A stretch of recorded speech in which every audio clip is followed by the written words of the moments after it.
simple thing is, until you have good information about where your best natural areas are, you can't be proactive in terms of protecting them, right? This provides the basis of a community conversation. So we have in place a plan called Metro Green, which is a regional greenway trail plan. It's roughly 1,100 miles of trails. The yellow is land that's currently in public ownership, and about 250 miles of that exists on the ground today. So we've got a long way to go, but there's some places where we've made a lot of progress.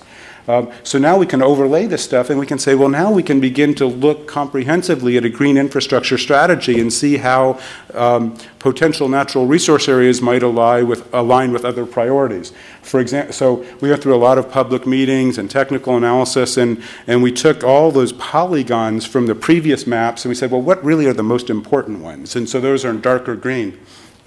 But now we can overlay that with the Metro Green Plan, which is maybe a little hard to see.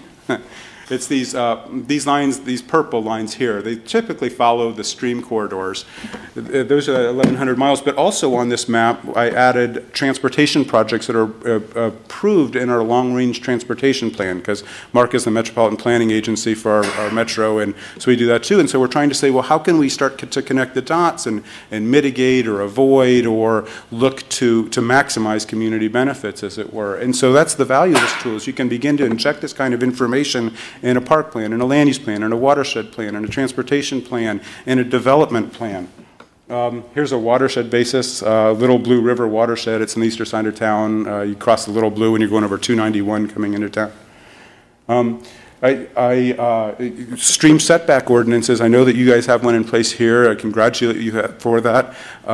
Stream setback ordinances in Kansas City, I believe there are 15 jurisdictions now that have adopted them, protecting we calculated through GIS, so it's a rough number, 91,000 riparian acres, that mechanism. It doesn't mean that that land's necessarily in good condition, but it does restrict development in that corridor, so it at least maintains some level of value with opportunities for substantial restoration in the future that could be guided by policy and community priorities. The inventory, this is from Lenexa, but as we were developing that ordinance and having a series of meetings with the development engineers and developers in town, we were looking at the land use plan and proposed buffer widths, and we came out with something real nice at the end that everybody was able to agree to. And the value of the consensus building process, as we all know, it's just critical, and spending the extra time to do that, whether it's on erosion control or tree protection regulations or whatever, is just, I found to be critical. Well, the next part of the story, I know that you guys have also adopted the BMP, the Best Management Practices Manual for Stormwater Management, that was developed as a collaboration amongst all the communities in our metro area. And one of the predicates for that tool was that we wanted to reframe the issue. Historically, at least in the Kansas City region, stormwater management and water quality had always been in the province of the engineering community. And we said, well, we need to think about this in an integrative way, not to take it away from the engineers, but to say, how can engineers and planners and ecologists and community interests of different stripes work together with a fuller understanding about the different processes and dynamics to get better outcomes? Because I think everybody agreed that our outcomes weren't as good as they could have been. And that really was informative, and out of that came that manual with a lot of guidance for how we can do site design for development better, with new stormwater management engineering guidelines. And it's been really, really pivotal for a lot of our work. On the best management practice side, just as I was talking about before with the resource inventory, we've tried to drill down to the site level, and the BMP manual itself really suggests that sort of approach, to be proactively look at your site, look at the site conditions, the natural resources in the site, and to try and design with that to maximize the amenity and ecosystem value of those places, so that you have development that's more sustainable, as it were. And so these slides from kind of top left to bottom right show the natural resource assessment process, and then moving down towards laying out streets and lots. Oftentimes in a lot of the developments, at least in our community, folks will just lay down the streets and the lots first and then look at what you do with the water on the back end. And we're saying, no, you got to turn that inside out. And this slide is, I've borrowed it from my friend Steve Apfelbaum at Applied Ecological Services, and I think stormwater treatment trains are widely understood and valued, but really we're trying to create redundancy in the system and think about how our different design practices can be mutually supportive and work on a watershed or landscape scale. These are some images of different best management practices, as it were. My sense is this isn't particularly new to you, but there's really huge opportunities to do this stuff.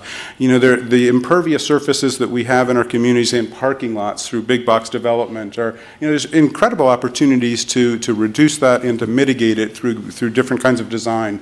One of the things that's fascinating in some of the Recovery Act funding, right? You could fund green roofs on City Hall and those kinds of things, which are the kinds of practices that are good for energy efficiency, they're good for stormwater, good for water quality. And I know that there's a supporter in the room, so that's a wonderful thing. Thinking about...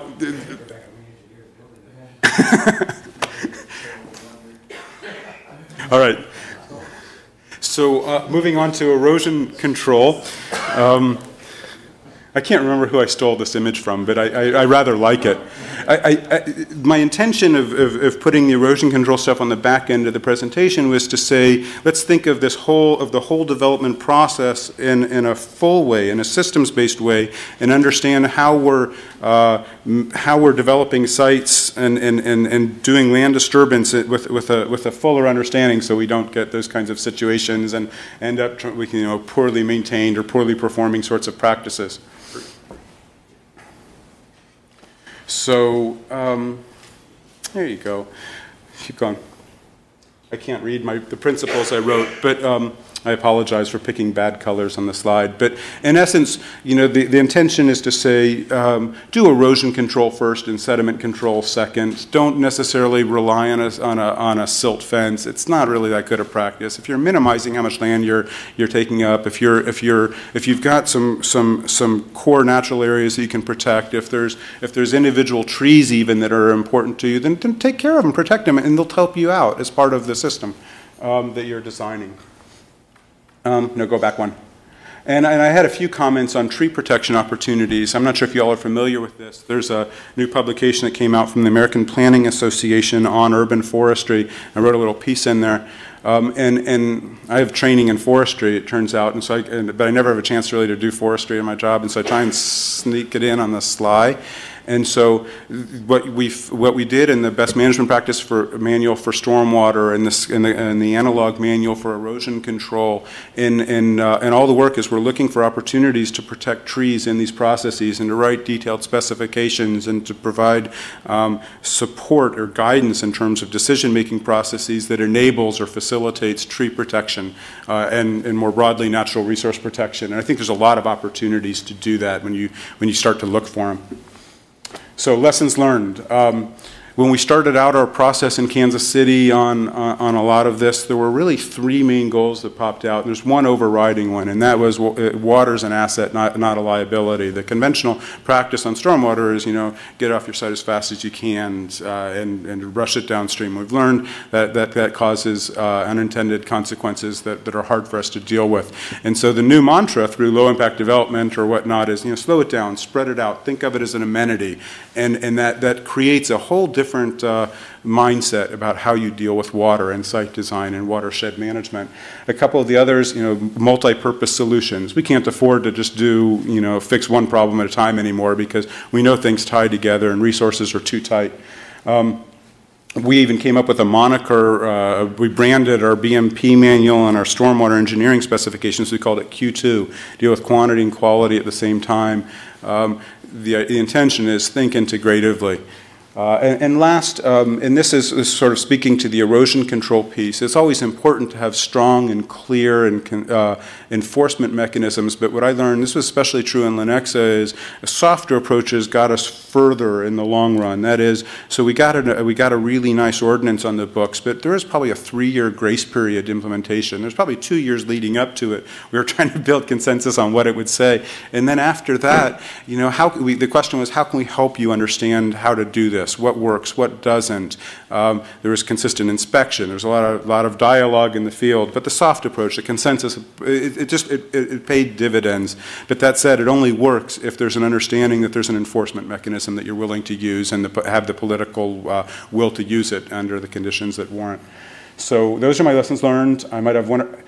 a broader context for a lot of this, the triple bottom line, as it were. You know, I've kind of intimated that that way of thinking is guiding some of our work. As I'm looking at air quality, attainment issues, or economic development, or sustainable workforce development issues, or solid waste management issues, I'm looking for ways to knit this stuff together, and there's a lot of ways to do that. And I'd suggest that, well, in your own discussions, I'm sure those kinds of things are revealing themselves to you.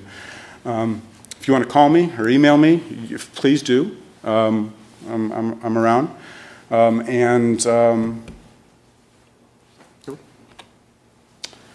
That's my presentation. Absolutely. Yes, sir. Can you go back one slide? Absolutely. You bet. tjacobs@marc.org.